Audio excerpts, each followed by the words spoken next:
Hello, everyone, and welcome to this presentation on differentiating education and how we can work with various learning styles and multiple intelligences and create an active and engaging learning environment so that our students create the best possible outcomes, and we as educators give them the tools and the resources necessary to do just that. Now, two of the strategies that I want to talk about today are behaviorist and constructivism. Behaviorist being that all things are basically based on the proposition that all things, including acting, thinking, and feeling, can and should be regarded as behaviors. In education, a behaviorist approach emphasizes changing behavior through rewarding correct performance. Now, the other side of that is constructivism, which theorizes that human beings create systems for meaningfully understanding their worlds and experiences. So it's not necessarily based on behaviors, but based on systems and the emphasis of active engagement of learners with the conceptual content through strategies such as talking, not just listening, writing, not just reading, and interaction, basically project-based learning and creating opportunity for critical thinking skills. Now, some of the things that we want to go over today are communication, collaboration, critical thinking, and creativity. We want to engage these students right where they are, understand that their diverse educational backgrounds, their diverse cultural backgrounds, and creative and inclusive educational environment where our students can not only retain the information, but also create the best possible student outcomes. Because what we're trying to do is prepare these students for not just passing classes in high school or junior high, but also creating opportunities for them to be able to acknowledge these skills so that once they graduate, whether they go into a trade or a collegiate education, they are well prepared to be able to retain information. They're well prepared to be able to utilize critical thinking skills in situations, whether through a trade or problem solving in a collegiate university environment.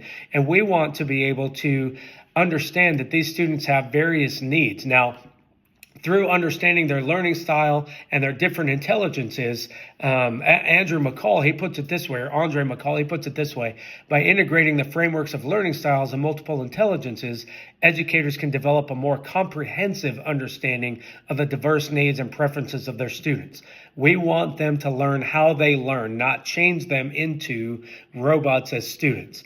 Are they a more kinesthetic learner? Are they a more active learner? Are they more of a verbal learner? We want to be able to look at that and create an opportunity for our students to be motivated, create an opportunity for our students to be engaged and not just being fed information that is not being processed in the right way. Now, in order to engage that student motivation, for me as an American history teacher, there's two resources that I want to talk about briefly. One being Mission US website, which is an interactive website that puts students into environments that make them make decisions. They become that character, and it makes them make decisions on different various situations. And so it creates active learning, creates critical thinking, and allows them to engage with the content material in itself. Another one is iCivics. It gives them games, it gives them learning, it gives them opportunities for them to engage with the material and create retention in their way. Now, the most important thing here is to be able to incorporate novel elements, which enhances that student engagement. It does two things. Number one, it captures their attention, so it stimulates their curiosity. We're not just presenting information through notes and making them take notes anymore. It also creates active learning, which creates deeper retention. We want our students to understand this information and not just be able to regurgitate it, but be able to implement it in a way that actively engages their learning style and creates an opportunity for them to work together to collaborate, creates communication skills on their end, and then also creates critical thinking skills and engages their creativity. So it's not just passive learning, it's active learning. We want these students we want to create opportunities for them. So a way that I do that is I do a game called Trashketball for review.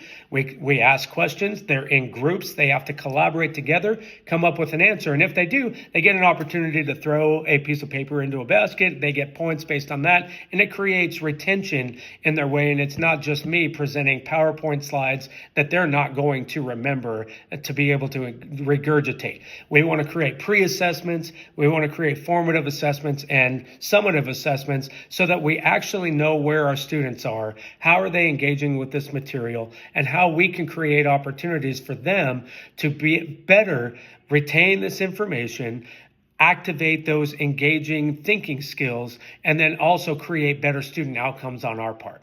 Thank you again for being a part of this presentation, and I hope this helps.